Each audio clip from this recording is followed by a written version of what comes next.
If you love the thrill of racing but hate the risks, then buckle up. Everything Simulated is here to merge adrenaline with absolute safety. In a world where technology meets adrenaline, Everything Simulated is revolutionizing driver training with state-of-the-art simulators. From truck training to the thrill of motorsports, our simulators offer the most realistic experiences across all automotive applications. Gone are the days of endless bookwork and basic drills. Now it's all about hands-on, pulse-pounding action that prepares you for the real deal. Whether you're maneuvering a heavy mining vehicle or racing a high-speed car, our simulators, equipped with cutting-edge technology from leaders like SimRigs and TrackRacer, bring every nuance of the drive to life. And talk about making a mark. We're not just building simulators, we're fostering talent. From grassroots motorsports to professional series like the Aussie Outlaw GT3, sponsored by us, Everything Simulated is fueling dreams and careers. Ready to feel the excitement of the racetrack under your fingertips? Connect with us, and let's build your next simulator adventure together. Remember, we support those who support us. Join the Everything Simulated family, and let's race towards the future.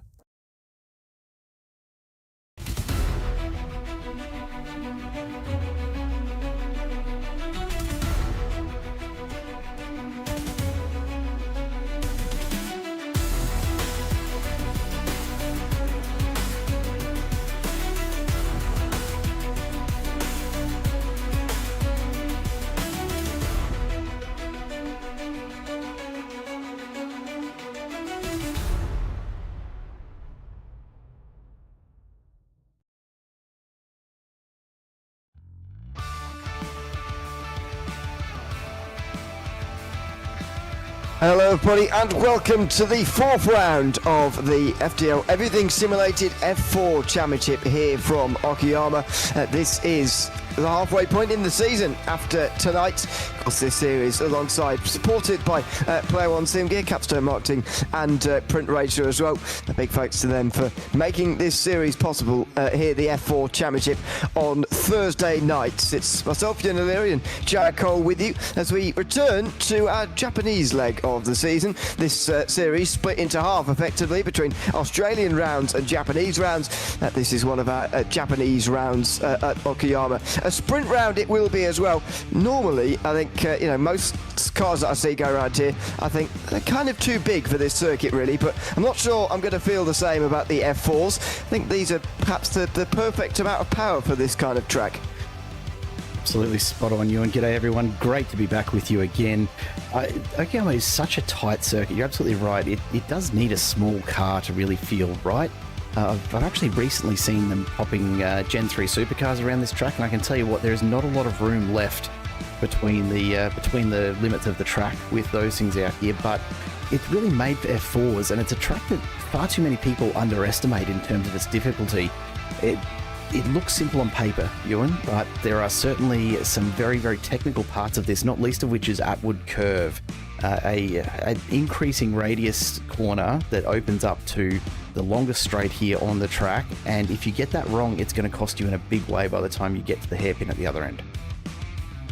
Yeah, absolutely. That is the big opportunity on that long back straight on the way down here towards turn 5, the hairpin, which I'm sure we'll talk about more as the day goes on. Let's have a look at the championship standings coming into this round, because we've had 3 rounds now and the drop rounds are starting to be applied by race control. So Benjamin Roberts has been pegged back slightly. He's only 27 points ahead of Ocean Colangelo, and Kane Ryder, who's now up to 3rd after taking 2 pole positions in 2 rounds last week, but after that you get to more than 100 points behind Roberts. if you notice there, the similarity, the top of the gold standings are the same as overall. In fact, the top 11 are all the same overall. Thomas Hinz is next, ahead of Daniel Byrne, running out the top 5, with Danny Davidson just another 4 points back. One of the headlines at the start of the day is that Madeline McGee has been moved from the silver class to the gold class. It's not that complicated to do that in this series because we score points on an overall basis. So the classification has just been changed and her points tally is not changed. Rishabh Banerjee is 8th ahead of Dan Ackland. Tom Donahue rounds out the top 10, then Dylan DeBono. And Josh Purin is the first driver to be behind any silver class drivers. In terms of those silver class standings, it's Alexi Watson who is in that gap then in 12th place overall, but most importantly first place in the silver class, 23 points ahead of Tristan McLaren, with Todd Parks a further 4 points back. Mitchell Halfway and Josh Marsh round out the top 5, although Marsh is tied with Ben Ryder to round out the top 5. Those two are all the way down in 25th and 26th overall. I've got to say, one of the big differences between the Super Formula Lights Championship and the F4 Championship here in FDL is the silver class drivers not really making their way up the field very much in the standings. We saw Madeline McGee mixing it with the guys at Phillip Island, the top guys in the gold class, but you know, she's been moved to the gold class now, and perhaps rightly so after last week's performance. Really, these silver class drivers don't score many points, and that's going to keep it to a very, very close championship here because, as I say, they generally finish outside the top 10, and as you can see here, not many of them can be seen here on the overall standings. Yeah, absolutely. It will be interesting tonight to see, though, just how Alexi Watson does now racing under the banner of Synergy Sim Racing. So late breaking news there that Alexi has joined the Synergy team. I'm hoping perhaps a little bit of extra support and some more testing data will help to just push a silver driver a little further up the standings. We'll have to see how it goes tonight, though. Absolutely.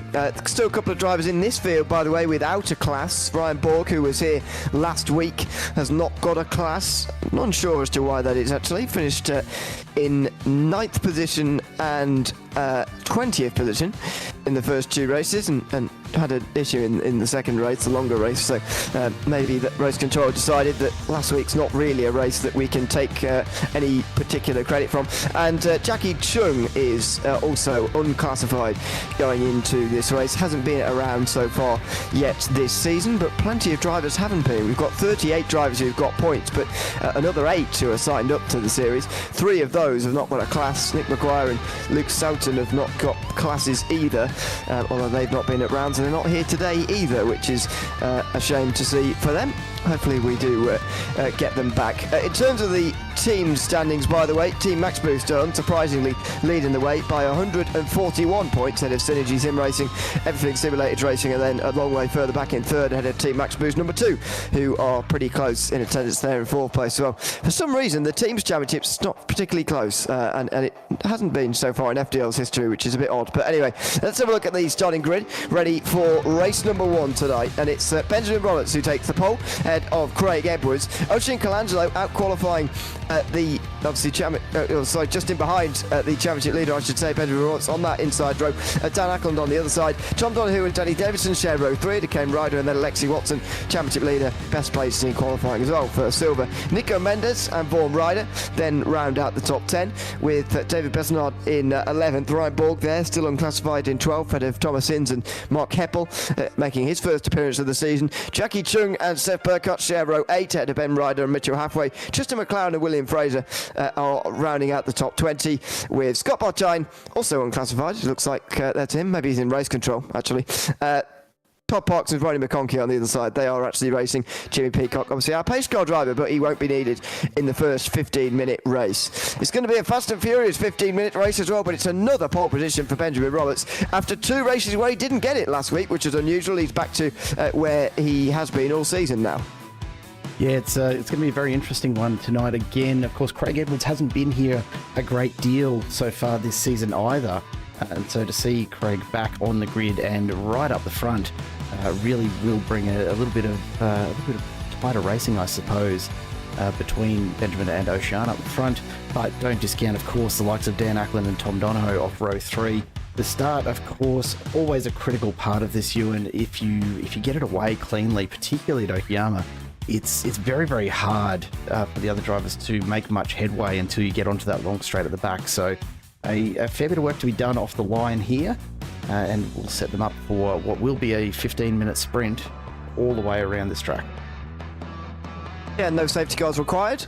And indeed, hopefully they won't be needed in any case, because there won't be crashes off the start. But let's find out as the lights come on here from Okayama, and we are underway for race number 1. And it is a good launch from Roberts off the front, unsurprisingly perhaps, as they all get away cleanly.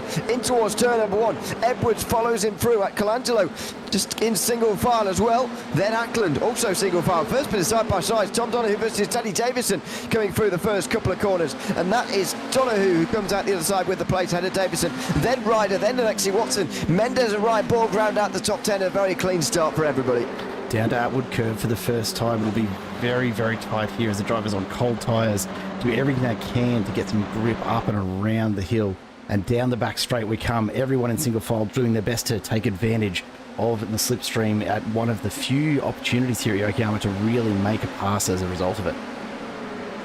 Little bit of defence there from Roberts as he feels the effects of the slipstream for the first time, but for the most part single file towards turn number 5 for the first time. Side by side, it's going on a bit further back. Borg and Hinz going door to door. They're very experienced iRacers, those two, by the way. I wouldn't like to know how many battles they've had down the years, but they're side by side again now for 10th place, and it's creating a break in the group as well. Late braking on the outside from Hinz gives him that top 10 place for now, but the top 9 have been allowed to get away as a result. Yeah, hopefully they can just sort that out a little bit, decide on who's going to lead it for a couple of laps and try to just claw back that gap. It doesn't sound like a lot. It's only, at this point, about a second, approaching a second and a half. As the gap slightly grows here, but it's a very, very hard track to pull any of that gap back once you're outside of that slipstream. Very, very tough as we see a couple of cars going right up the inside. I'm just trying to pick who that is. That's gone up the inside. I think that might have been Mark Heppel that's taken a very, very different line and taken someone with him there as well to just try and take a bit of an alternative approach and maybe gain some positions on the first turn. They're still side by side between Halfway and McLaren as well. The knock-on effects. Oh, that's close. Very close. There's an awkward bit of a S's section there. Oh, and there's contacts. Well, they were all on top of each other going down towards turn 5 and turn 4 rather. And Burkhardt has been hit by Heppel in towards turn 4, the outward curve. Everybody knows how important it is, and these guys just on top of each other. It was always going to happen that 2 of them made contact, and it has, down towards turn 4. What about 5 as they get on the brakes here? Outside line there, pretty tight for Halfway as he tries to squeeze McLaren as much as possible. Still on the outside for the next 2, in fact 3 left-handers actually as it goes along, and through around the outside McLaren goes up into 14th place. They're still really close back here though.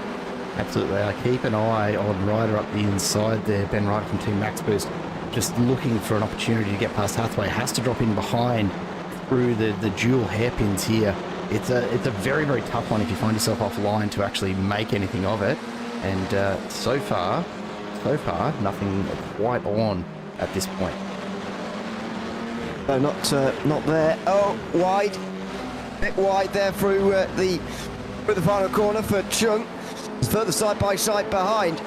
As not sure which 2 actually side by side, but anyway, this is what's happening at the front of the field. Benjamin Roberts leads ahead of Craig Edwards, then coach Oshie Colangelo. You know, Roberts was really quite close to breaking away fully earlier on, but now he's just taking the front 3 with him actually, because Ackland is coming as well. As down the inside, Davison and Ryder get past Tom Donoghue down towards turn 4. This group is splitting apart now, and they're no longer staying with the leader, Benjamin Roberts. Edwards not daring to fight with him just yet, but he's less than 2/10 of a second behind down in towards turn 5, and he's not going to make a move just yet, but the championship leader in control again early on here. Yeah, and it will be a very, very tough circuit for anyone to make any headway on passing Ben Roberts. Even if you've got the pace here tonight, it's not a track that really offers a great deal of opportunities. There's the braking section into the hairpin, where obviously if you've had the slipstream there, you can set up pretty nicely, but very, very little width in the racing line here. As we said earlier, it's a very narrow track at the best of times, and particularly when you've got cars that have got a bit of downforce on their side, very hard to go around the outside of a car that's on that racing line. Chung and McLaren again side by side. The battle for 14th and backwards is just mental. Not really sure why, but McLaren through into the final corner, but Chung will come back at him surely with a run on the final corner. Scott Barton is racing, as it turns out. He didn't set qualified time, so I immediately discounted him, but I shouldn't have done, because he is very much in this race. And there he goes down the inside of Ben Ryder, the reigning Super Formula Lights champion, working his way through the field as Heppel gets a 5-second time penalty. That's the least of his worries at the moment, because he's just served a meatball. Yeah, Bartine deciding that obviously there's a bit of an opportunity to get out on track tonight. Perhaps a little bit of extra help in the race control booth. Why not get the car started up? It's always a good track to come to, Okayama. I'm a fan of it. Yeah, I think it suits these cars well, and yeah, it's providing good racing at the moment. As look at this on the way towards the fifth corner. Alexi Watson diving for the apex there, preventing Donahue and Hinz and Mendes from going down his inside. There's still side by side between Mendes and Hinz, but that's sorted out rather quickly as well. Bartai trying to make another move, this time on Mitchell halfway through the very same section of corners. He's on the outside for the double left-hander, and he's not going to get through there. He's going to go for the exit instead, it looks like, and pull to the inside maybe. Down the inside he will go, and oh no! Bartai's been rejoined in front of there, and he's got big damage here. There's a spin as well for halfway. It's carnage down in the final sector, and that, I'm afraid, is a bad rejoin just in front of Scott Bartain, who's going to have to come to pit lane. Looked like it might have been David Besnard there who had come off the track, and unfortunately just a little too far out with the nose, a little too eager to get going. I almost thought Scott Bartain got away with that, just a little bit of air over the nose cone, but of course these cars don't take kindly to bumping down afterwards, and a bit of damage there for Bartain to get dealt with, hopefully in time to get back out and still get a position or two in this race, but it will be fairly unlikely, I suspect.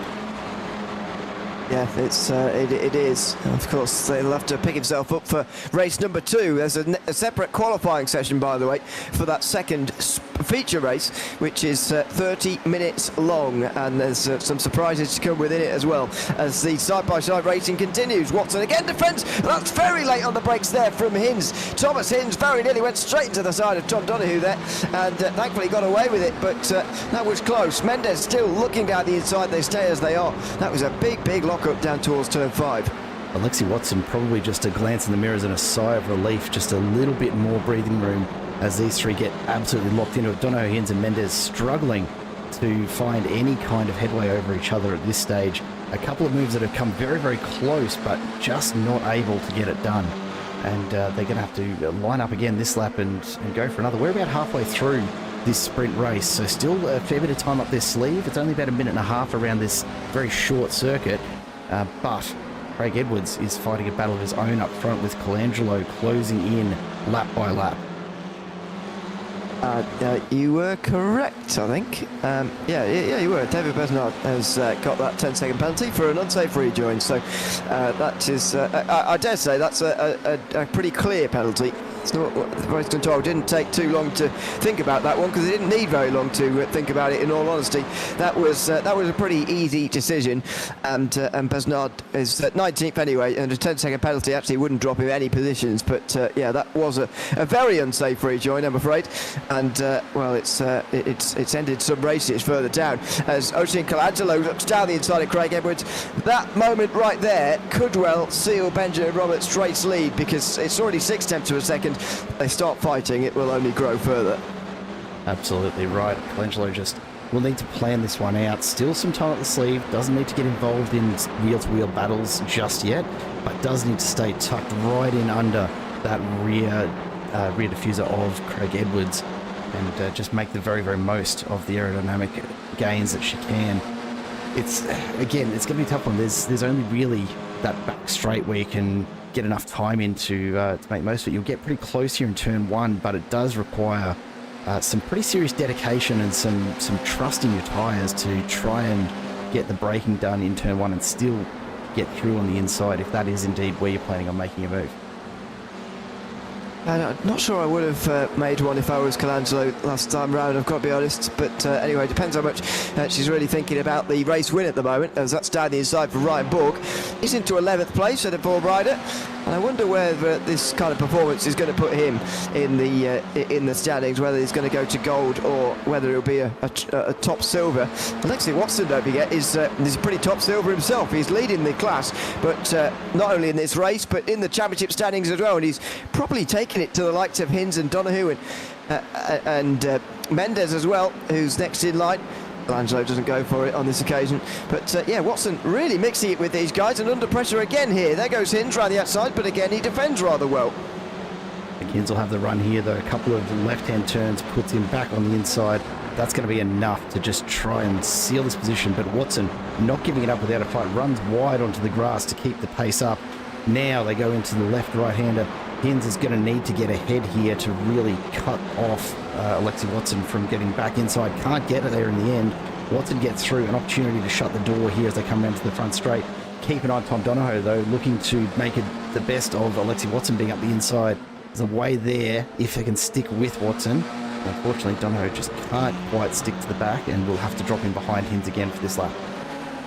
This is turning a bit into the battle for 14th we saw earlier on, but it's for 7th place here. Watson on the outside for the first part, given the inside at turn 2, but it might not matter. Hinz on the inside, it's going to get 7th place, is he? Not quite. He's still alongside Watson. His plan has worked there, and that was a bit wide from Donoghue as well, as Mendes gets past him and goes side by side. Still, Hinz gets past though, and Watson finally has to give up the place. Side by side in behind is Borg and Ryder, both close in here in the background. So, oh, that's wide, very wide there. Very wide for Alexi Watson. He's in the gravel, in fact, that's been brought onto the circuit. He goes very, very wide and allows so many drivers to do. This is a mad group going down towards the hairpin. And what is going to come out of this? 3 wide very nearly on the way into the braking zone.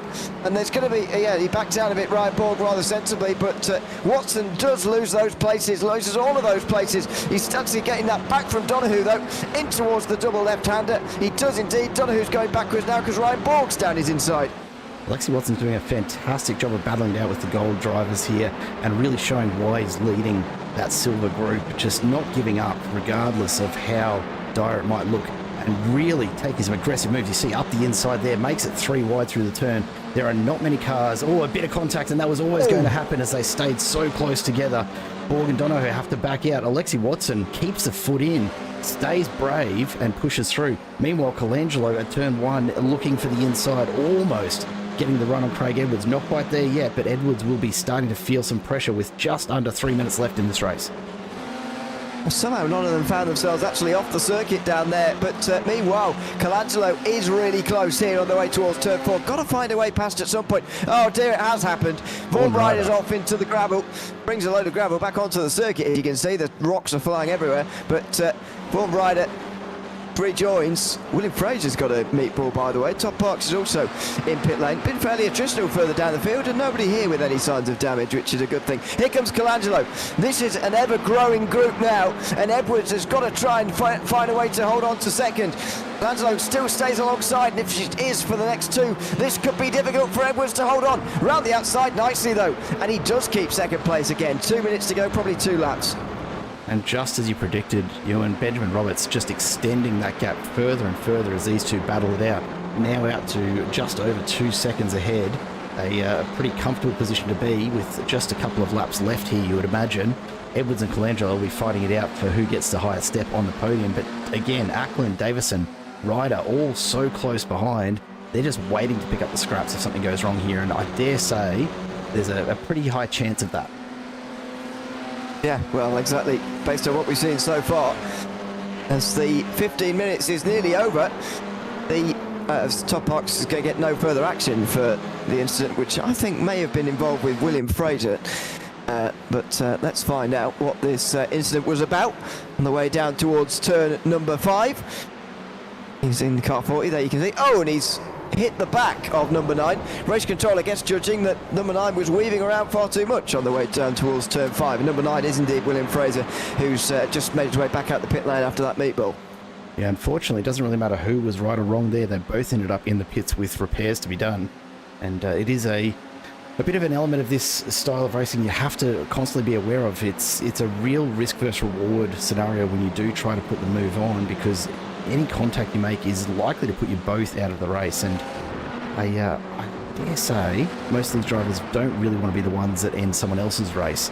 So it's one thing to take yourself out trying a risky move, but to actually take out one of your competitors, it's not a great feeling. No, so absolutely. Well, meanwhile, side by side, Hinz and Mendes, even though there's nobody around them anymore. Carl Fortley was the reporter of the incident. So Bob Parks must have said, what's the deal with this? He was weaving around all over the place, no further action. I wouldn't have reported that if I was Chuck Parks, for fear of getting a penalty myself, actually. But anyway, there you go. That's no further action down there from race control, and probably just as well. Into turn one again for the final time. The 15 minutes have elapsed, but we've just got over the line in time to have one more lap, and Colangelo has got one more chance to try and find a way past Edwards, which so far has been pretty impossible, it looks like. Yeah, he's really defending well here, and every attempt that Colangelo's made so far tonight, Edwards has been able to just keep her at bay. It's not been by very much though, and Colangelo maybe just setting up for one last attempt at the hairpin here. She's right on Edwards' tail, only a tenth and a half in it, but of course Edwards defending hard. Look at that, the complete inside of that track blocked by the number 28 car. Late on the brakes, Colangelo, oh, it's a lock-up! She threw everything at that on the last lap. Had to, I suppose, but Edwards has kept it maybe easier than ever before because of that lock-up. It's just been a succession of banging her head against a brick wall, really, in this race, because just not been able to make the move again and again and again. Edwards has defended really well, and he's going to get second place as his reward. But further up front, Benjamin Roberts is going to win again. By his standards, had a bit of an off week last week, qualifying in second for the first race and third for the second race. He finished third in race one and first in race two, but he's back on the top step again now. Benjamin Roberts wins for a fifth time this season in only 6 races. A brilliant performance from him once again, as Edwards comes over the line in second place. Colangelo rounds off the podium in a race in the end for second place that ended up being quite difficult to overtake. It did, but it certainly does set us up for a very, very interesting race number 2. The gap between that top 5, almost nothing in it, as we see David Besnard coming through for 17th place, just a couple of cars behind him still to finish. You look at the gaps behind Benjamin Roberts, Edwards, Colangelo, Ackland, Davison, only a couple of tenths between each of them. And so I can only imagine that race number 2, we're going to see some very, very fierce battling up the front end of this pack. Of course, it will all depend on the qualifying action, which these drivers will be getting into very, very shortly. Yep, they will. We'll just rip through the results before we get to that in a couple of moments' time. But it's Benjamin Roberts who has taken the victory here in race number 1. 2.8 seconds his gap over Craig Edwards in the end. He held off Oisin Colangelo, Dan Ackland, Danny Davison and Kane Ryder all in one group. 7th place was Nico Mendes with Thomas Hinz. Then in 8th, Alexi Watson was the silver class winner, although he did drop to 9th before the end. Ryan Paul still unclassified. He finished in 10th ahead of Tom Donahue. Checky Chung's first performance of the season gets him 12th ahead of Tristan McLaren, then Vaughan Ryder. Seth Burkhardt rounds out the top 15. Ben Ryder was 16th ahead of David Besnard, who got that penalty, of course, but I don't think it will affect it. No, it won't affect his post-race finishing position, actually. Scott Bartine got only to 18th after starting from the back end. Mark Heppel and Mitchell Halfway round out the top 20, and those on the lead lap. William Fraser was 1 lap down ahead of Todd Parks, and Brodie McConkie, who didn't start this race in the end, unfortunately for him. So that's the end of the first race here from Okayama, but don't go anywhere. We'll be back with a feature race, a 30-minute feature race coming up very, very shortly. We'll just change sessions. We'll be back in a moment with the second race of the day here from Okayama.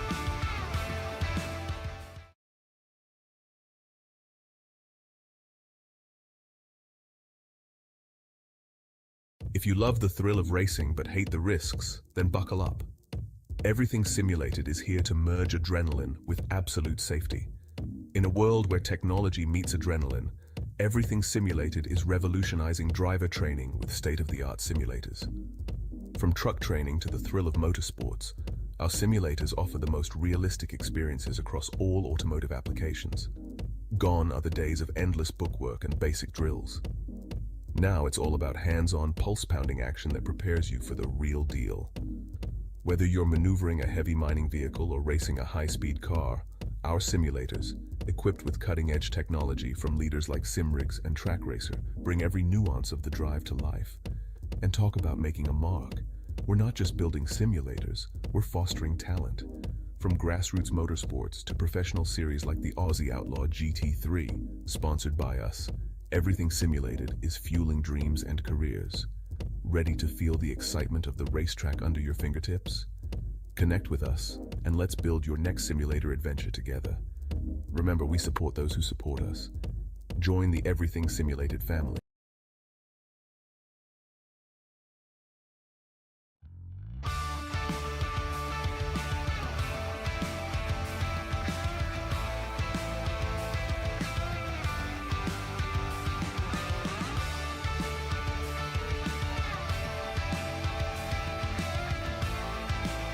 Well, welcome back to Okayama for the second race of the day in the Everything Simulated F4 Championship here from Okayama. As I say, we're bringing ourselves to the halfway point in the season here after today's races. Bathurst is next week, by the way, a feature race 45 minutes, but this is the end of round number 4 of 8 as we run all the way to the end of August in this F4 Championship. Of course, supported by Player One SimGear, Capstone Marketing, and also Print Racer as well. A lot will change for this second race, that is for sure. An open qualifying session to come, 10 minutes of finding some track space, although there's not too many drivers in this field to trip over each other on this occasion. We do, though, the bigger thing, have safety cars in this race, but the even bigger thing, forecasted developing rain. At the start of the race, only a 9% chance of rain, which is not zero. Then 50% in the mid part of the race, 92% at the end of the race. That's an 8% chance of it not happening. And you may not have seen this, Joe, but the Super Formula Lights Championship, 9 days ago, we had a 99% chance of rain at Road America, and it just never arrived. So I wonder whether the drivers who were in that race may be a little bit scarred by that and may not be banking on there being rain, because that 8% chance of there not being rain is, it's nearly 1 in 10. It's not insignificant. Yeah, I did notice a little bit of chatter in the FDL Discord about changing to wets unnecessarily and never doing it again until the track is actually covered in water. That might explain a few things, I expect. One of the interesting things about the iRacing forecast feature is it's very, very hard to randomize the rain at the moment. They've still got probably a little bit of work to do on just improving the reliability of that, I suppose, where so often you'll set up exactly that, a 99% chance of rain, and you won't actually see any eventuate. That's why a lot of leagues prefer to do a very set weather event when they do want wet races. But yeah, either way, it just doesn't feel quite right at the moment. I'm really looking forward to when we do get that sorted out, and a 99% chance is pretty much the guarantee it should be.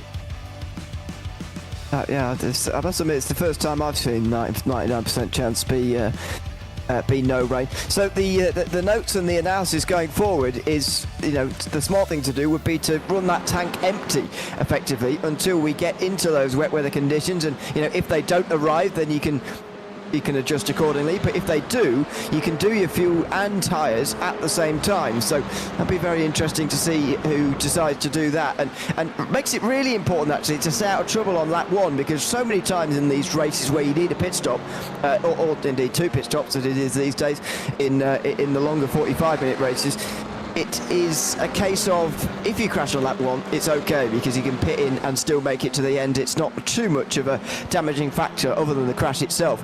But this means that, if it rains and you have a crash on lap 1, you end up making 2 pit stops in half an hour. And so, you've got to be even more careful on lap 1, I think, than normal. Oh, absolutely. And particularly if you do have a bit of a mishap that sends you into the pit early, a lot of these drivers are probably looking at that forecast and trying to develop some kind of pit strategy that will actually allow them to be pretty well still running to plan regardless of when that rain arrives. But that can all go out the window very, very quickly if you do need to mistime that first one. There is no fuel restriction on how much they can take on board, of course. And so, I think the smart thing to do in that case, if you are one of these drivers and you're faced with let's say an unplanned pit stop for a minor wing repair or something like that, then the plan is probably fill it with as much fuel as you need to get to the end, so that your next stop is purely tyres, no fuel. It's something they've got to think about on the fly, though, with these weather conditions that are forecast. Again, though, some of these drivers, as you say, probably a little scarred from the Super Formula Lights experience, and so they'll be trying everything they can to avoid switching tyres until the very, very last moment. Well, yeah, those guys that were in that race certainly will, because that was, I think, a steep learning curve for everybody. But don't forget, not everybody races in this series and the Super Formula Lights on a Tuesday. Obviously, people have busy weeks and whatever, so they don't race both series, some of them, so they may not even sort of be aware that even happens, which might be a blessing, might not be. We'll wait and see. But first times are going to come in, and it's no surprise to see who's gone to the top. Benjamin Roberts gets ahead of Edwards and Davidson and Hinds, who are all of whom are just in front of him. Actually, he didn't actually set very many purple sectors there, so I wonder who has got them, and whether it is Oisin Colangelo, because she's not on the bottom of the screen just yet, because she's not quite that close to the start finish line compared to us. No, it's only personal best. They're being shared around at the moment. Alexi Watson's got one. Vaughan Ryder's got one. I think William Frater had one there as well at the end, actually, as he went through the final sector. Not sure whether that was even true or not, but Colangelo goes over the line, and it's second place for now, even with the slipstream, not able to get near Roberts, really, over a quarter of a second behind. Jackie Chung picks up a purple sector in there as well, so into 12th position for the unseeded driver, I suppose we'll say, the ungrouped driver. But a pretty good showing there as a qualifying effort. So into 12th, and not a great deal of difference. It is a very, very quick lap around here, less than a minute and a half, and so you are expecting to see, probably by the time this qualifying is done, I suspect most of the field are going to be within a second and a half tops of the quickest time. Yeah, they're going to get 5 attempts at this in the 10 minutes, that's for sure, because it's only a minute and a half. Nico Mendes has decided that he doesn't really want the slipstream and the hustle and bustle of the other part of the circuit. He's going to run around the other side of it. And in fact, Scott Bartine looks like he's decided, well, I'm not going to qualify. Let's not bother. Just have a bit of fun working my way through the field. As Roberts goes a bit quicker again, 28.5. And Davison, after taking that second place time and going a bit quicker, he now jumps to the pit lane, which is an interesting strategy. He wants to do 4 laps, 2 laps on each set of tyres, I guess, and he wants to have another go at it. Right, Borg moves up to second as well. Alexi Watson hangs on to another purple sector, so putting in some decent times for the silver driver, up into 9th with that effort. Colangelo had a quick time there as well and just cements that second place position. Jackie Chung now the fastest through the first sector, and jumps from 17th up to 9th. So looking very, very quick out there indeed. Craig Edwards currently holding the fastest sector through the first part of the track, but a little slower through the second sector, so a bit of work to do here to just move up that leaderboard and onto those front couple of rows for a similar start to the first race. Yeah, the sectors after he got that purple not looking quite as good at the moment, unfortunately for him, in the middle part of the lap here. And he worked his way back to second place, which is, of course, where he was in that first race after holding back Oisin Colangelo for the entire race. Just clips that curb for the penultimate corner, and now through the final turn. Not quite as tight to the inside, maybe, as he needed to be there, as he now brings his way to the start-finish line. What's the time going to be for Edwards? It might be quicker. Let's see. I think it is. It's not quite second, though. Yeah, moves up to third. So despite those sectors where he didn't actually improve in his previous best, it was still good enough. Mark Eppel has just kind of snuck into the field here tonight at the priority entry. A very unsponsored vehicle, probably the cleanest livery I've ever seen on an F4. So if there are any potential sponsors out there that want to get in touch with Mark about getting some ad space on there, I reckon he's probably the most eligible driver in the field right now for a bit of livery work. Scott Bartine comes into YouTube chat to let us know that we can see the rain on the radar already. So they definitely know that it's arriving in this race. That suggests to me, actually, that the rain might arrive earlier than we think, and maybe it'll be early pit stops here today when the rain starts. Maybe even a rainy start here, because yeah, as I was alluding to, it never arrived at Road America, but then again it would have arrived so late in the race anyway that I don't think they would have seen it on the radar before the race, even if they had looked for it, which I'm sure some of them did. So it's interesting to note that they've already got that reassurance that the rain will arrive. Yeah, it's I was about to ask Scott what on earth he was talking about as I took a look at the radar myself, but sure enough, it is just creeping in there. So worth a bit of a look. We'll see if we can bring it up, and you can see it just sneaking into the bottom frame at the moment. So it's definitely on the way towards the track. The question we want to arrive is Will Fraser has a little moment and just bends that wing up and jumps back to pits to get it swapped over and get back out there for the last couple minutes. Probably one more lap in it at best at this stage. Yeah, well, if he's returning to pit lane, it's probably going to be quite tight for him to even manage that, as Roberts is on pit lane, and that looks like it's the end of his session. I think Colangelo goes over the line, but that's not going to be any improvement for her, unfortunately, for her there.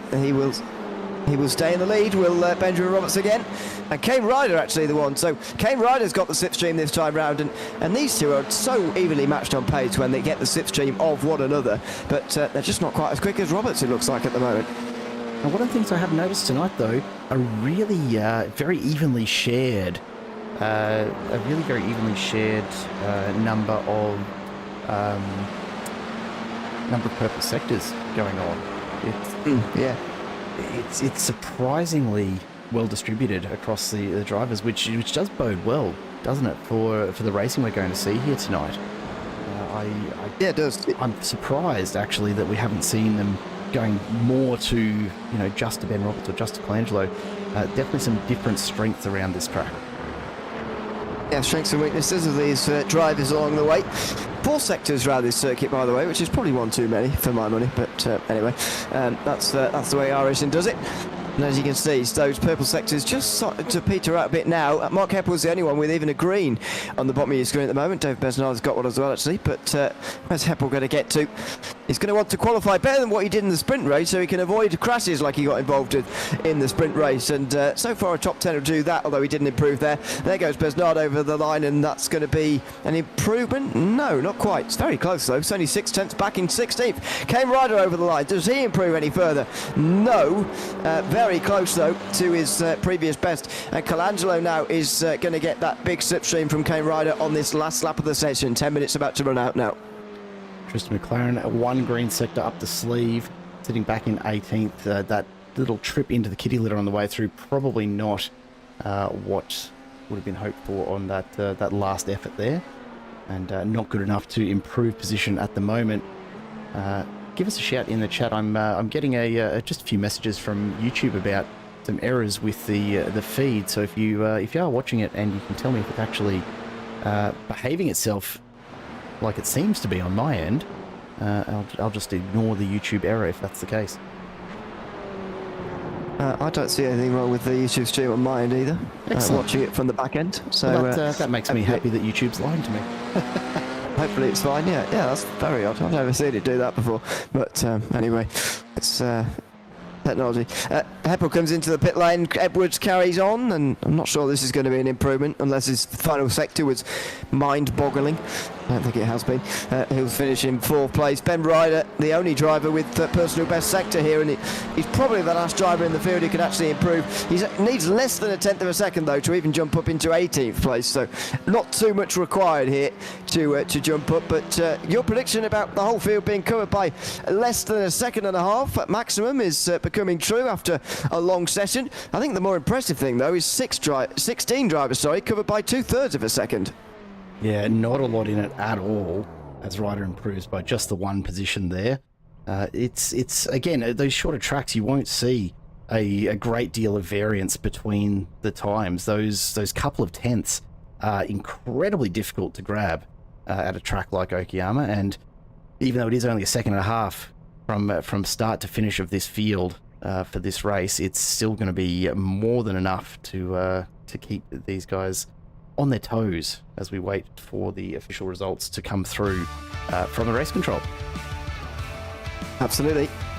But at the end of that session, it looks like Benjamin Roberts is going to take the pole. We'll show you the grid when the race session begins in a couple of moments' time, but it looks like everybody is indeed ready to go. And indeed finished the qualifying session. Jimmy says that the stream's fine as well, so that's all right, good news.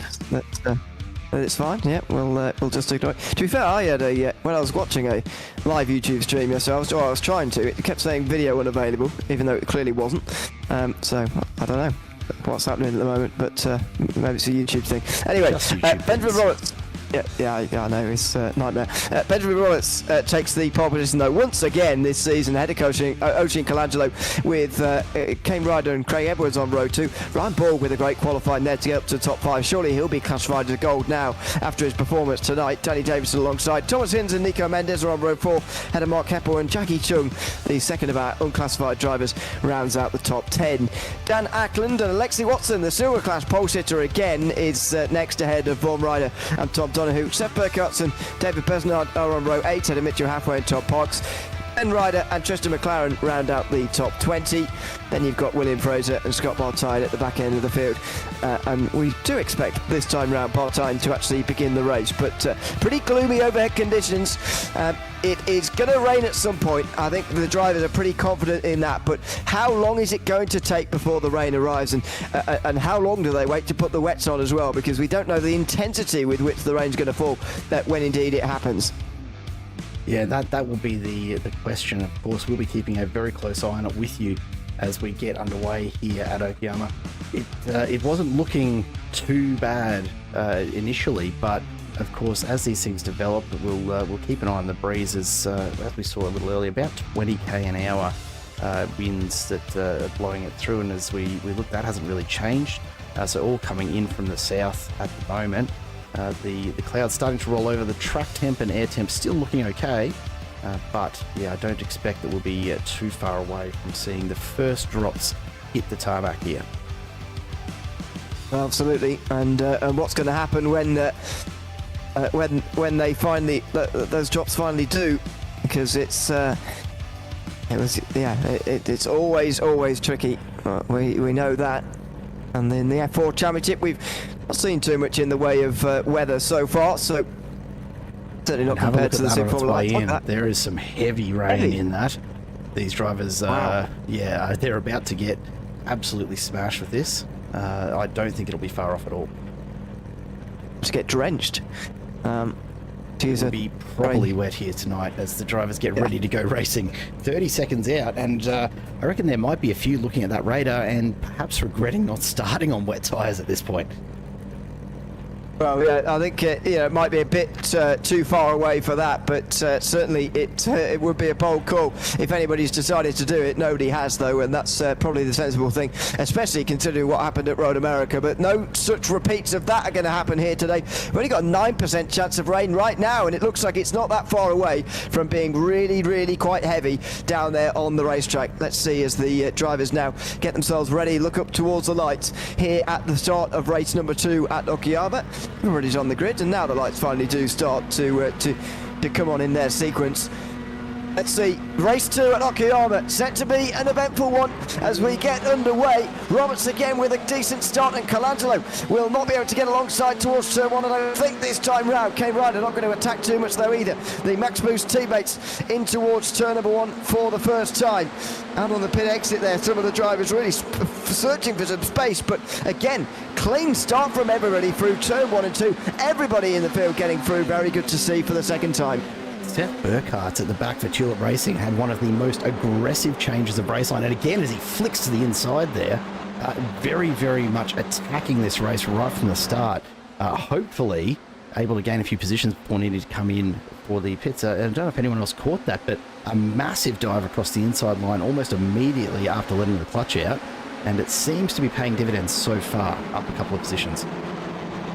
Yeah, I did see it, notice it, but I couldn't identify the driver at the time, but it was very aggressive. Yeah, it was very aggressive.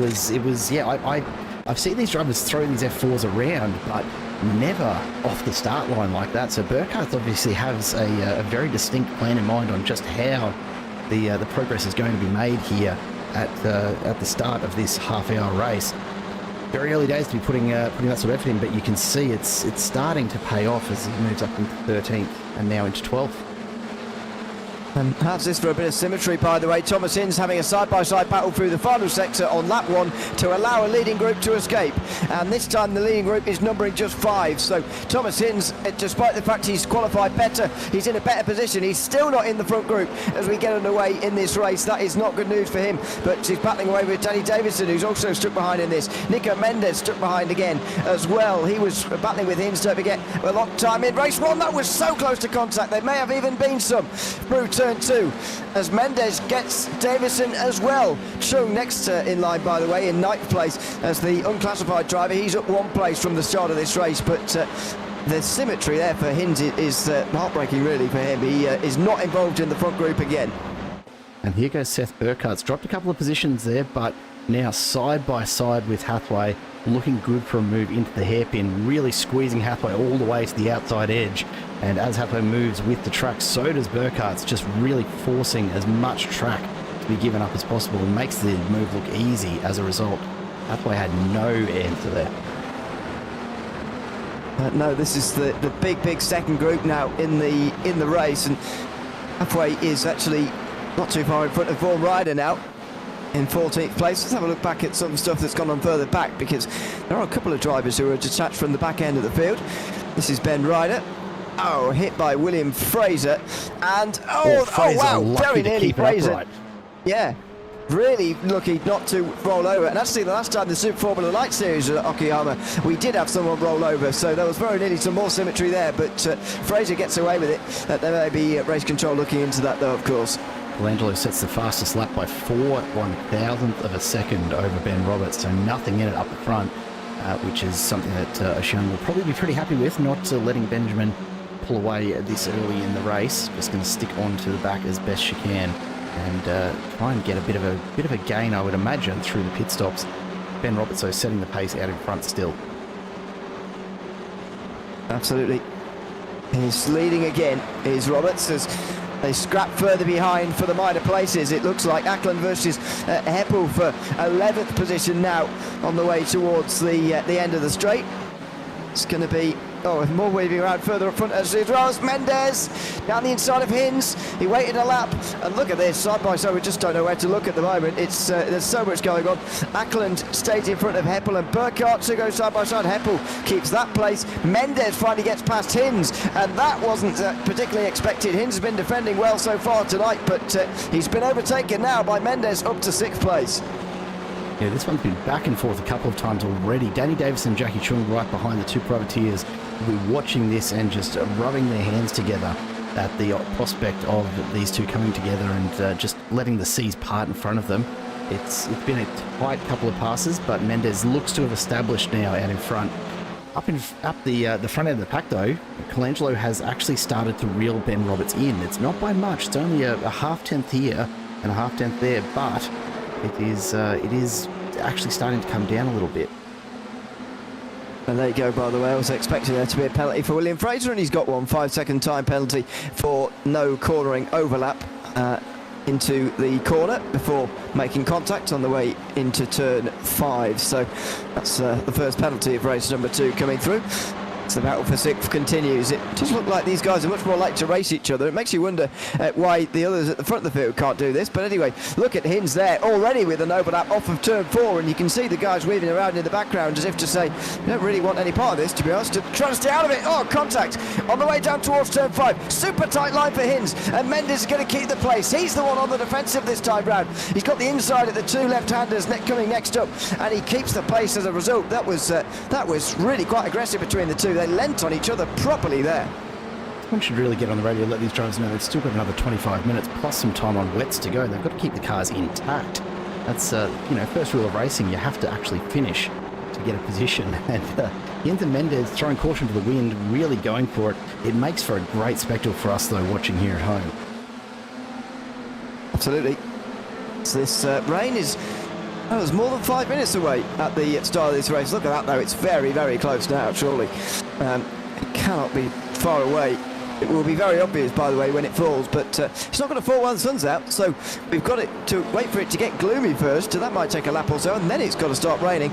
As Ackland goes off the line and off the road there, Heppel goes through, halfway goes through, and, well, that is a shame for Ackland, because, just punished for that very, very small mistake, realistically, into turn 1. Watson and Burkhardt now as we come round into upward curve. Watson around the outside of Burkhardt's looking to get the drive, going to find himself on the wrong side. Almost a touch of wheels there as both drivers battle for the position out of the corner. It looks like Burkhardt's will hold the inside line, but Watson seems to have the pace down the straight. Who's going to be later on the brakes? Burkhardt takes advantage of that inside line, forces Watson wide, and Heppel almost thought about having a little bit of a bite at it as well. Yeah, they're all queuing up here in this battle for 10th place, because it's no longer for 6th, by the way. They are starting to lose touch even further with those at the front of the field, but finally single file, at least for the top 10. Bit move down the back for Donahue. Nope, no side by side, and there's another look. Oh, contacts! There you go. Besnard around. Besnard. Yeah, I think that was Donahue who did the contact, and the spin as well from Tristan McLaren completely on his own, as Danny Davison makes the rather strange decision to pit into the lane. I wonder whether he's decided, well, forget about the rain, I'm going to stay on dries anyway. Yeah, it might be the play at this point. Fill up with fuel now, and know that everyone else is going to be coming in to do fuel and tyres a little later. This will give just a bit of clear air for Davison, and so won't get caught up in some of these battles. Perhaps just enough to make the undercut work when needed to come back in for wets and not needed to take any fuel. Could be a masterstroke. It's always a little hard to call at this point, but certainly worth watching. Alexi Watson diving down the inside of Burkhardt's there and getting through, and Heppel might get them both here, because that's a very good exit. Just depends who Alexi Watson gives the slipstream to, and I'd be giving it to Burkhardt's at the moment, to be honest, and he does. It boxes him in as well on the way down towards turn 5, but they're all crowding around him. Alexi Watson keeps 9th place. This is a very good race for the Silver Championship leader, and he's going to be Championship leader by much further at the end of today, I can tell you. Tristan McLaren and Top Box are the two closest rivals, and they've been nowhere near so far in this race. Top Box had that incident in race 1. Tristan McLaren just had that spin through the final sector last time round. This is a dream day for Alexi Watson, even if he is defending for 9th place and allowing the top 8 to get up. Oh, side by side. Oh, a cutback as well for Burkhardt's. He's going to be alongside Watson on the outside of turn number 2 now, whether he can get through or not. No, he's going to go for another cutback as Tom Donahue gets a 5-second time penalty for that contact down towards the final part of the lap with Besnard. Into turn 4, and through again goes Watson. Outside line for Burkhardt's, and again Heppel goes through, and again he's got a better run on both here. Oh, there's all sorts of weaving around going on here. What a load of side-by-side racing there's going to be on the way towards turn 5. Look at the squeeze as well for Halfway, who got nowhere to go on the outside line there. There's someone in the middle there as well. 3 wide into turn 5. They all make it through, and it's starting to rain. What a time for the first drops to fall here at Okayama. I would not love to be under brakes 3 wide into the hairpin when you first see those spits hit your visor. That is pretty frightening stuff from a driver's perspective. And even so, Burkhardt's still aggressively attacking this track as they see more rain starting to fall. This is going to come down in a hurry as we take a look at the radar. That's just the first spit. This will start to dry up just a little. You can see there's just a tiny patch before the bulk of the cloud arrives, and then it's going to get very, very wet very quickly. These drivers are going to try and squeeze out 1, maybe 2 more laps before they come in and just change over onto those groove tyres. I think they've got to wait some time. This rain's going to be very light for a while. And if you really had your nose on the screen there, we're looking at the forecast like I was, you noticed that there was a very small sort of gap between this band of rain here and the next bit. And look at that, it stopped raining. Oh, sorry, it's just lightened up a bit. There was that camera angle that's making it difficult. But when you can't see the rain any longer, it's a little bit more difficult. Don't worry about the spray too much. The spray will start to be kicked up very, very early. But in fact, it's just a bit of psychological. The rain effectively gaslighting you into thinking it's actually wet, but it's not.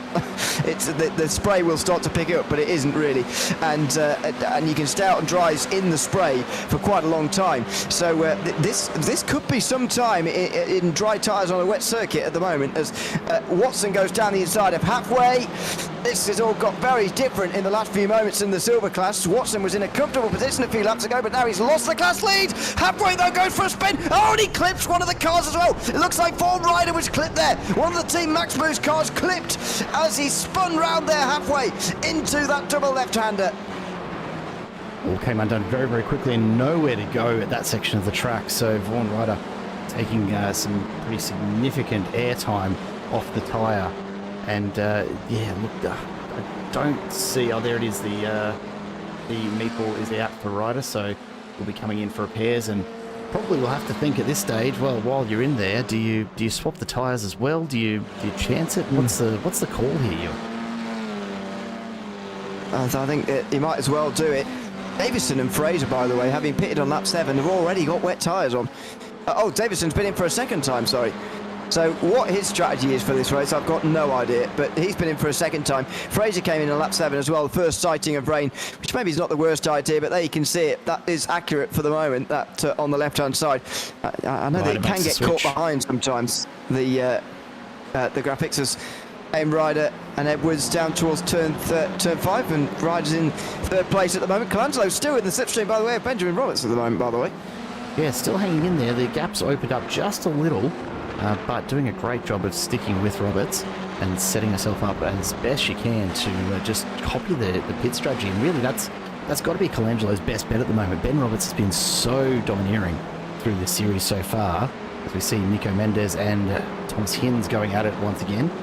You'd have to think that sticking with Roberts and whatever pit strategy he takes is going to be pretty well the right one, assuming that you can keep the car on the track. And here comes Roberts, Colangelo, Ryder, Edwards. Wow. Everyone's starting to come in as the weather makes its appearance. I do wonder how much... It's a bit early. Yeah, because there is that little spot of dry weather. Oh, that's an interesting pit entry. That will surely garner the attention of the stewards. Well, Ryan Borg has not practiced pit entry by the looks of that, because he had no idea where the pit line was, and there was all sorts slowing down there. Roberts up on the Jackson, they're all going to be up on the Jacks. There's no point in me telling you who's on the Jackson, who isn't, because everybody is. Roberts out the pit lane then. Wet tyres for him, same for Colangelo as well. I can't believe everybody's come in here and nobody's taken the gamble to stay out. Surely if you're further down the field, you might as well stay out and try it further, because and maybe these guys haven't seen as many rain races as I have, but you know, this is not wet enough for wet tyres, I'm afraid, at the moment. And I know there's spray coming up, and maybe it feels quite bad underfoot at the moment as well, but the wet tyres will be better than the wets. These wets, don't forget, there's no intermediates. They're very, very treaded tyres, and they're not suited for this. Just thought we'd jump on board with Colangelo as she tries to chase down Ben Roberts, who had a cracking lead, cracking exit from the pits. You can see from this kind of view, though, it's really hard when you're sitting in the cockpit and you're seeing the spots of rain hitting the bodywork around you. It's hard to shake the feeling that, I really should be coming in and getting this swapped over. But you can see there's still sun out. There's still very few clouds over the track, even if there is rain coming. And I can't shake the feeling that I think you might be right. There's just enough of a gap here that there's a real risk of these drivers even just overheating these tyres in that small gap before the real part of the rain arrives. I mean, is it just because we're riding on board, or has it stopped raining now? I can't... I think it may have actually stopped for the moment. I mean, the fact that nobody has tried to stay out here is just mind-boggling to me. Absolutely mind-boggling. It's not like they're running out of fuel either, by the way. It's not a particularly fuel consumption-heavy race. They could have extended to lap 14, as per our notes here. And there, look at that. There's that little gap I was talking about. So there's a flash of rain, and then there's nothing. And why nobody has stayed out on the dries, I'm just baffled to us. They could have got at least another 4 laps, and then at the end of your fuel, say, all right, it's definitely going to rain. I've seen the first bit of the rain now. I better come in for the wet tyres. But what they're doing now is taking the tread off the tyres and overheating them before the real rain arrives. Yeah, I guess the thought around a second stop here is probably about the only reason you'd come in and swap over so early. I suppose nothing really to lose by copying the leaders and following Roberts and Colangelo in, but a really missed opportunity to get some good gains, and perhaps even for some of the back markers, you could have easily gained another 5 or 10 spots by staying out for another lap or two, you'd think. Exactly. Seeing everybody in front of you come into the pit lane, you're right. There is the safe option there. You're not going to lose anything by doing that, but you're also not going to gain anything either, which is not ideal. Exactly. Watson has got no further action. I believe that's for the contact with Hathaway through this corner here. Oh, it's these guys are trying to do on the wrong tyres in slightly damp conditions. Borg and Mendes doing a good job though of racing side by side. I kind of feel like these wet weather conditions are helping the racing at the moment. These two are properly going for it. Inside line for Ryan Borg. Mendes forced right round the outside, and he's going to keep that place as a result. That's a good bit of defending from him. Keep your eye on the times that come through for this next lap. So Ben Robertson, Ocean Colangelo are just about to cross the line. That'll be effectively their out lap from the pits, I would think, if I'm keeping up with the number of laps. No, sorry, that would actually be their first full lap, and they are a good 9-10 seconds off their race pace on the dries, their best lap so far, which says to me they probably aren't quite at the crossover point just yet. But again, what's done is done. There's no point going back in to put the dries back on. Now you're going to lose far too much time, and the rain is still on its way. So the main thing at this point will be tyre conservation to try and get the most out of these tyres when the rain does arrive, rather than ending up with some fairly melted bits of rubber wrapped around your rim. Thomas Hinz is really gaining on these two because of their battling as well here as Borg moves to the defensive line again. They are really fighting hard here, these two, with 12 minutes to go. It's a great battle to watch. There you can see they're all on the wet tyres, so I kind of feel that is helping at the moment. Outside line for Mendes, and he's got good speed round there. He gets the inside for the next couple of corners as well, dives to the apex, and through he goes into fifth ahead of Borg, and then Hinz, who I say is caught up, sliding around.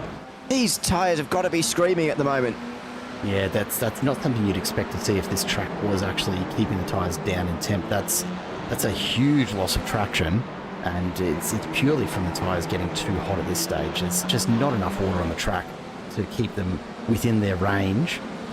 Regardless, Mendes and Borg not backing off here. They're still pushing very hard, and Thomas Hinz pushing even harder to catch up and just tack on to the rear of this battle for fifth. Absolutely. And there's going to be more joining as well if they're not careful. Chung and Heppel are not that far away, but they're not fighting. Ackland as well. As now the rain will start to arrive again in a moment. I'm not sure if is it falling again? I'm not sure I can see any for the moment, but it's going to arrive very, very quickly here in a moment. And when we saw that extended forecast, you saw that the rain actually, especially late on here, is going to be very, very heavy. Yeah, and I think we'll get a pretty good idea of that as we stick on board with Ryan Borg, looking for a way through Mendes once again. Can't quite get the power down. Mendes starting to just pull away a little, but the slipstream will help to close that gap. Needs to stay behind. Stays to the outside though, doesn't follow Mendes, which is an interesting choice. Maybe just hoping for a little more downforce so that they can break even later into this hairpin and close the gap there. Right up onto the tail of Borg, you see just a few bits of rubber flying off. And I know that, iRacing perhaps doesn't model it quite so accurately, but I can't help but feel that that's pretty much on point for just what these tyres will be doing now, absolutely shedding pieces of that tread. And by the time you need them, they're not going to be there. The tread on the tyres is look at this, they're sliding even more now, these drivers. Lap times are ballooning, and you could have still run another lap after this one without stopping. So yeah, again, still baffled. Borg stays in front of Hinz though this time round. Good defence from him, but maybe Borg is turning into the cork in the bottle here. Now Mendes is through, he's clear, and Hinz looks like he's definitely quicker than Ryan Borg right now as well. And here comes the rain, so the race about to change in a pretty big way. As the puddles start to develop here on the inside of these corners, the drivers will have to start thinking about the lines they're taking. It's a really, really tough thing to do when you are in the car to remind yourself that actually the racing line is going to be very, very slippery as this water coats the rubber. Your body screams at you to get back on the racing line when you're under brakes, just even a little bit offset from where you usually would be around these tracks. But it's going to be absolutely essential in the next lap or two so that these drivers can actually pull these cars up. Hinz is again super close on the way towards turn 5, and surely he's going to have a chance here at coming down the inside for 6th position. This has been by far the pick of the battles in the rain so far. That properly is falling again. That's very close. The understeer there is not something you can really counteract there, and Hinz very nearly slid straight into the side of Borg. Now he's going for the cutback. Can't go down the inside there either, but this rain is definitely heavier now, and finally it's time for wet tyres, so I think the ideal lap would have been to pit about now, but anyway, I'll stop mentioning it now. Oh, contact halfway, and Tristan McLaren, 2 silver class drivers down to turn 5, contact again. Always going to start to happen as the drivers adjust to the changing conditions. You know, the braking markers change ever so slightly. The amount of traction you've got available under you when you're trying to pull the car up, again, just changes ever so slightly. And unfortunately, Formula cars, you get those wheels together, and one of you at least is going to end up spun around or off track. Yeah, absolutely. Oh, that's wide from Borg. He slides his way around, and Hinz is alongside again into turn 2. Now then, can he get the run off of here and side by side pretty quickly? Well, he's going to struggle to do it through these S's sections. It's always difficult to actually work your way side by side, weirdly, at this point, because you're changing line so much, but he's there alongside for turn 4, and now he's going to go for the cutback. Needs to get his nose alongside pretty quickly before Borg shuts the door, and there you go. Traction from Hinz, great traction it is, and he's going to be almost through. No, not quite, and Borg just drags him back again as they go side by side to turn 5 again. Nothing in at Hinz, so it looks like he will have the inside run, but gets on the brakes just a touch earlier, invites Borg to come across. This is going to be very, very close. They need to be so careful not to make contact. Hinz looking to cut back across to the inside of Borg. Sticks the nose in again, tries to force Borg wide. Borg goes to the edge of the track. Hinz retains the inside on the run down here. He's going to have to get just a little bit braver on the brakes to hold on to this spot and just have an option even to close Borg out. Can't get it, so Borg's going to be back on the inside on the reverse corner. And just like that, Borg retains it for another lap. We are down to 6.5 minutes to go. Absolutely. In terms of how many laps that's going to be, by the way, could only be 4 if the pace of the race really does go out because of the rain. Look at the sliding now. These are wet weather tyre conditions. You see the difference to what it was earlier on, where there was just a little bit of spray and there was a little bit of rain. This is proper wet weather conditions. There's more sliding around there, and look at the scale on the bottom of your screen there, by the way. The light blue is very light rain, drizzle really we'd call it. Dark green, then sort of lightish rain. Yellow, sort of proper rain, and we're getting into that in a moment now as well. Yeah, that main straight particularly is about to get absolutely hammered by it. It's not going to be torrential, but it's certainly going to be more than enough to make the rest of this race very, very difficult. It's only 5 minutes, but a lot can change in any race in 5 minutes, as Jackie Chung tries to do exactly that, looking to get past Ackland, and indeed gets the drive out of the corner up the inside here. We'll have a pretty good shot at this into the hairpin. Chung versus Ackland is going to go Ackland's way, I think, but spoke too soon. Chung's worked his way around the outside very nicely there through turn 5, and he actually easily makes it into turn 6. I wonder whether that rain is allowing the outside to become a little bit more of a thing, actually, at turn 5. We'll investigate that a bit further in the next 5 minutes as Borg again gets in front of Hinz on the way down to the final sector. This is properly wet conditions now. Watch out for the lap times here, by the way. They're going to absolutely balloon, and I suspect it will only be 3 laps to go because the pace of the race is just going to disappear completely. As Craig Edwards and Kane Ryder took the top positions here. So Edwards seems to have had a big moment. It's caught Kane Ryder. Yeah. I mean, yeah, it was only 7 tenths quicker last time round. It's not as dramatic as I was expecting, but through he goes. Looks like it's going to be a double podium for Edwards. In fact, it looks like the podium drivers are going to be the same both times round, nearly in the same order, with Colangelo in front of Edwards this time, but Kane Ryder doesn't want to let that happen too easily, and Edwards on the inside will keep the place at least for now. Hey Jax, I'm just going to apologise for Nightbot getting a little over the top there with the moderation of the YouTube chat. Absolutely, go Jackie, a great move. Yeah, well, it's still side by side for third between Edwards and Ryder. So, and again, the outside becoming more of a viable option in the wet weather. Look at that for Edwards. Right round the outside he goes, and based on the pace of the last lap, shown that he might well be able to just run away with this now. Run away with that third position. Be only 2 laps to go as well when they get to the line here. So half an hour of racing is going by very, very quickly now in these wet weather conditions. It's becoming torrential towards the finish. Yeah, I suspect that the inside of that hairpin is just getting absolutely waterlogged, and what you're probably finding is that the drivers are taking that regular apex. They're basically just going to be aquaplaning through it.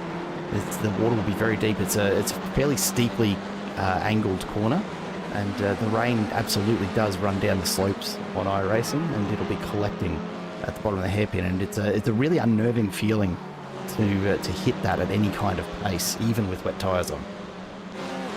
Yeah, you're right. It's a very banked turn 5 as well, so it is going to collect on the inside of the circuit. Maybe even if you're not side by side, even if you're just running on your own, maybe it's a better idea to run around the top.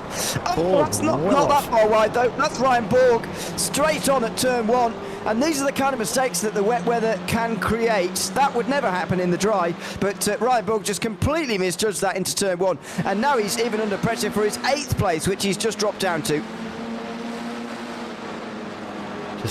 Just a brief moment, and it's a lot harder to spot when they do lock up the tyres in these conditions, because of course so much spray going on.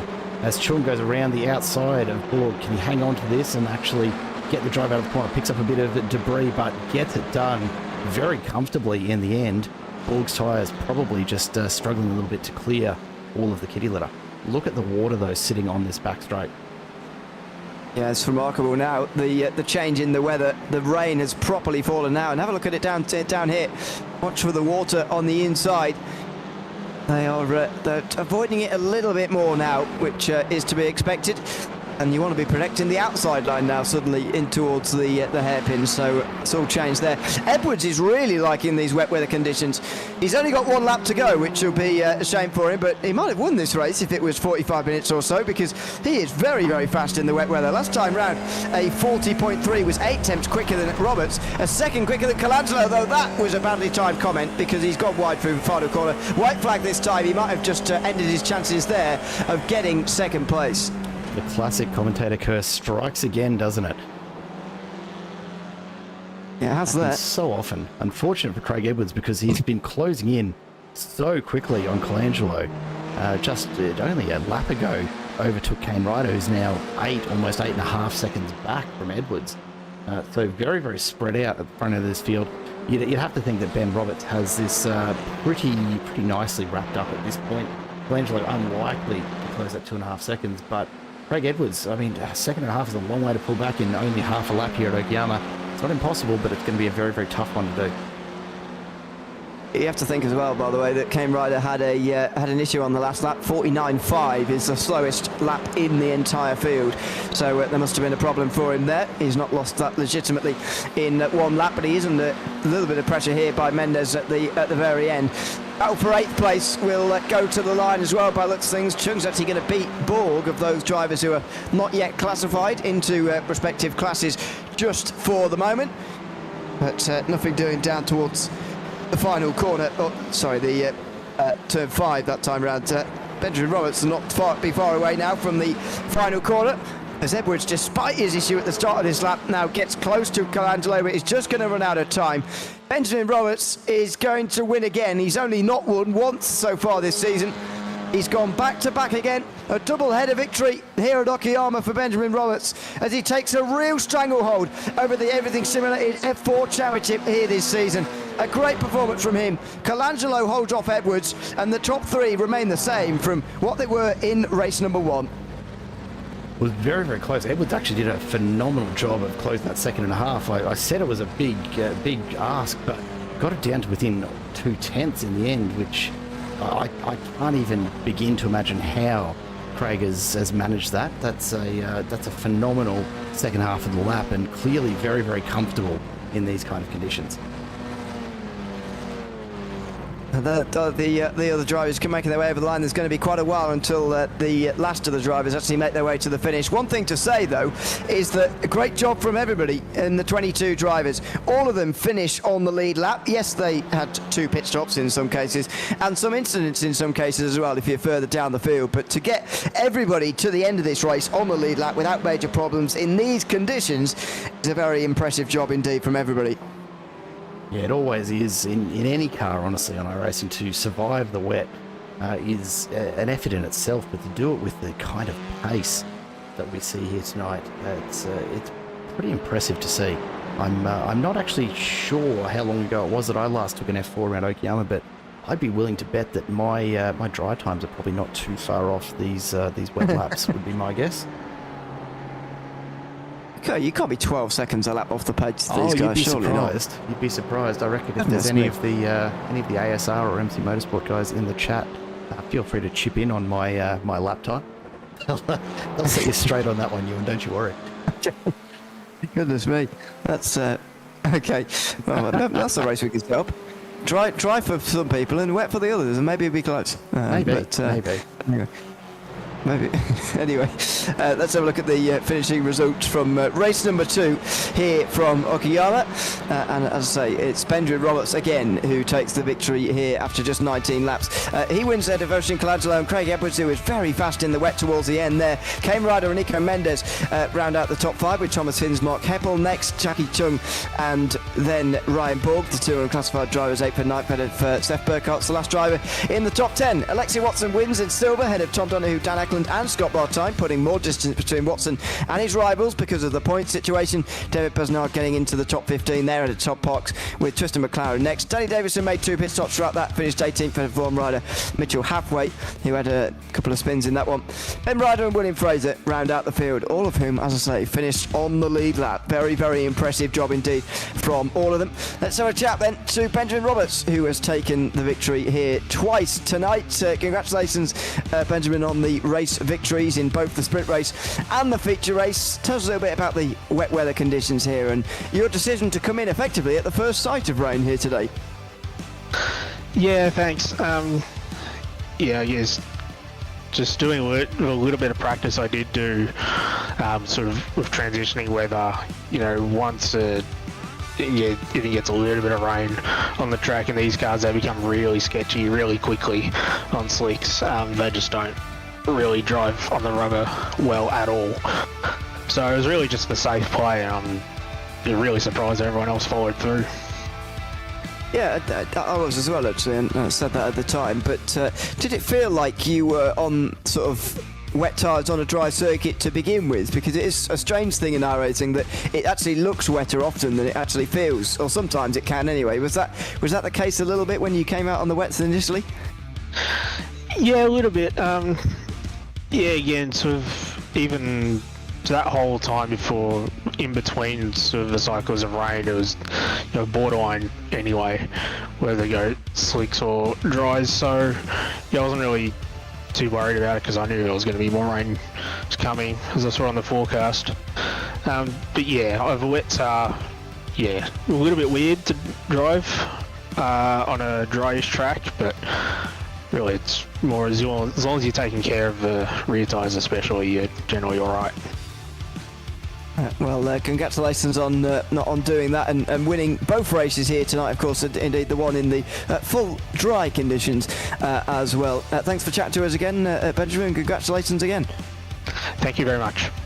Thanks very much, Benjamin Roberts, the winner from both races here tonight. Let's chat to Ocean Colangelo next to go through the order in the feature race way, as all the drivers from the podium the same.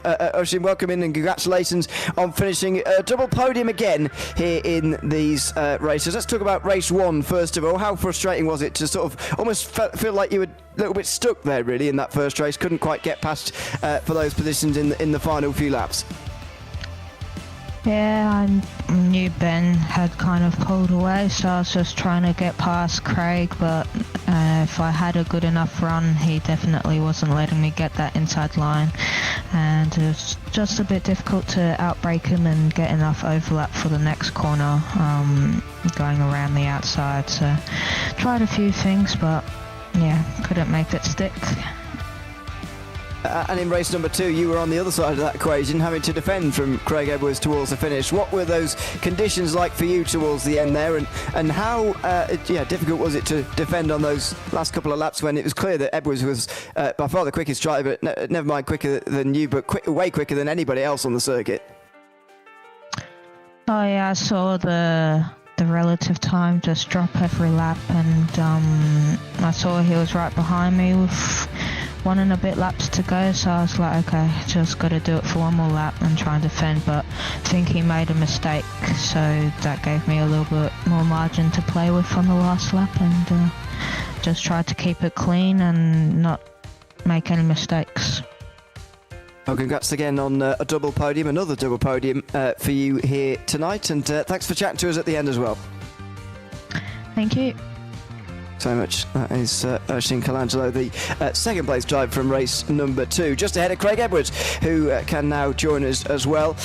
Welcome in, Craig. Good to have you with us, and congratulations on a double podium for yourself as well. We've seen in the past from you that the wet weather conditions are very much to your liking, and that very much seemed to be the case here tonight. Just what is it about the wet weather conditions that you're able to grasp and the rest of us aren't able to? It's just practice. Every time I see a wet race on the horizon, I get excited, and I spend extra time just finding where the wet line is on the circuit.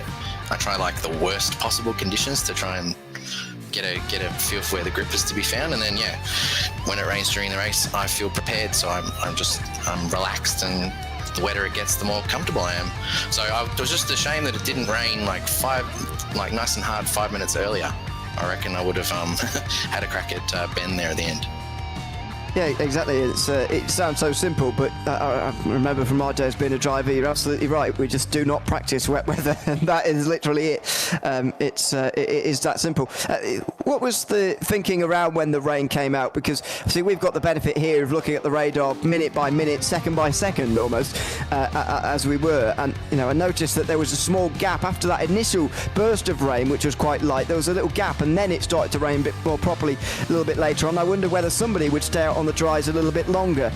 Were you ever tempted in the initial burst of rain to stay out on dries and then pit in on wets a little bit later, even despite seeing those couple of drivers in front of you come into the pit lane straight away?